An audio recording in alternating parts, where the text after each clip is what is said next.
So my name is Creighton. I'm a sheep grassland systems researcher based here in Teagasc, Athenry, and today I'm going to talk about some of the results coming from the research demonstration farm over the last number of years.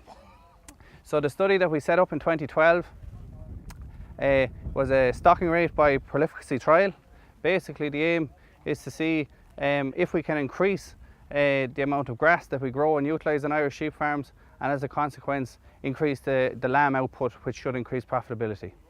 So what the trial was made up of, basically we had 6 groups of sheep. We had 3 stocking rates of 10, 12 and 14 ewes per hectare, and at each stocking rate we had a medium prolificacy group, which is made up of Suffolk cross ewes, which would be the predominant breed type found on most Irish farms. And then at each stocking rate we also had a high prolific group, which was basically made up of a Belclare cross ewe. And the aim there was to increase the litter size, increase the number of lambs weaned per ewe, which should increase the output and hopefully utilise the grass better and make us more profit. So that was the makeup of the trial. I suppose the first question, and it's often a bone of contention, is that you can't finish lambs off grass, okay? Well, we carried out the trial, and here are the results in terms of the percentage of the lambs that were finished from a grass-only diet. So when they were born in March, they were mid-season lambing flocks, born early March. And once those lambs came out to the fields here, once they were born, 85% of all the lambs on the farm, whether they were at a medium prolificacy or a high prolificacy, were finished off the farm from grazed grass only. Okay, so no concentrate supplementation. Yes, the other 15% did get some supplementation in the October-November period of the 15% that were left, but the vast majority of lambs were finished. Stocking rate also had an effect.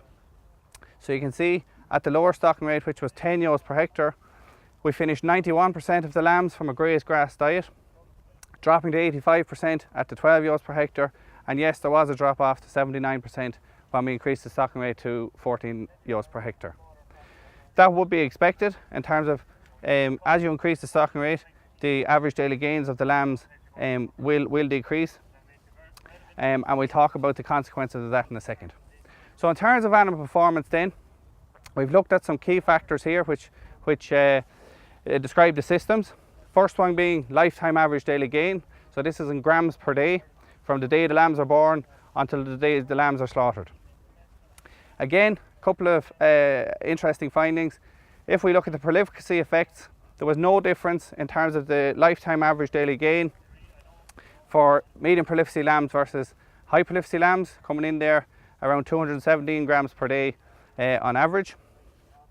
Days to slaughter the same at 215 days between birth and being finished for slaughter, and the carcass weights in or around 20 kilogram carcasses, which is what we were targeting. In terms of stocking rate, as I mentioned, yes, there was an effect in terms of the lower the stocking rate, the higher the individual animal performance. So as we increased it, it did decrease from a high of 230 down to about 200 grams per day as we went from the 10 to the 14 ewes per hectare. Days to slaughter as a consequence was affected, but I suppose interestingly, when we did the analysis, we can see there was no effect of prolificacy, with 215 days for each group in terms of birth to reaching slaughter age. There was an effect when we looked at stocking rate, but interestingly, when we did the analysis, there was no difference statistically between the 10 and 12 ewe per hectare groups in terms of their days to slaughter. While they are numerically different, statistically they're not, but there was a significant difference and a significantly higher number of days required to take the lambs to slaughter in the high stocking rate groups, or the 14 ewes per hectare. Okay, so that's an important thing that we need to keep in mind. Just at this point, we'll just point out that the medium prolificacy groups and the high prolificacy groups, what was actually achieved was that we weaned 1.5 lambs per ewe in the medium prolificacy groups and 1.7 lambs per ewe in the high prolificacy groups. Okay, so that's what all of this information is based upon. Okay, so if we look at the effect of prolificacy and stocking rate on carcass output, which is the output from our lamb-based production systems. First of all, if we look at the effect of prolificacy in terms of increasing the output, in terms of increasing the output on a per hectare basis, by increasing the number of lambs weaned per ewe by 0.2, which is what we achieved, we increased the lamb carcass output by 51 kilograms per hectare, and on a per ewe basis we increased it by 4.2 kilograms per ewe.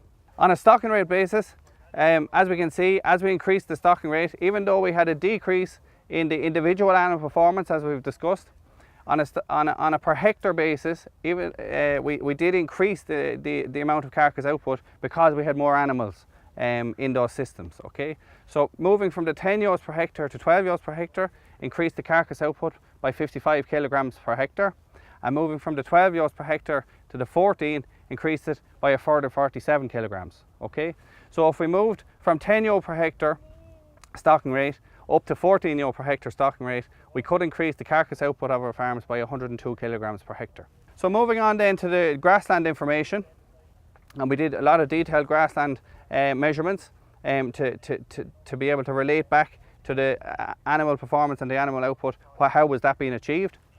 So in terms of grass utilised, again we'll split it into prolificacy and stocking rate effects. Interestingly, between when we looked at the prolificacy groups, there was no difference in the amount of grass that we utilised on a per hectare basis or per ewe basis, whether we were in a medium prolificacy or a high prolificacy group. Now this is interesting because a lot of people would have expected that the higher prolificacy groups, more sheep, more mouths to feed, would have required a higher amount of grass to be grown and utilised. That didn't happen. Okay, that wasn't the case, and we think what happened there is that the medium prolificacy sheep have a lower mature body weight, which means they have lower maintenance requirement, and that cancels out the higher requirement of the extra lambs in the system. So it means that on a per ewe basis, we needed to utilise somewhere in the region of about 860 kilograms of grass dry matter per ewe. Why is that important? No matter what farm you're on, then you can use that figure to try and match the stocking rate on your farm to best utilise the amount of grass that you're growing. So if we take example here, we were utilising about 85% of everything that we grew. So if we grew 1 tonne of grass and we utilised 85% of it, we were in around this 850, 860 kilograms. Okay, so for every ewe per hectare that you have, you would have to grow 1 tonne of grass. Okay, so that's a key take-home message. Stocking rate, yes, there was an effect. Again, we can see that there was no real, on a per ewe basis, it wasn't affected in terms of whether we were at 10 or 12 ewes per hectare, but there was a significant increase in the amount of grass we required when we went to 14 ewes per hectare.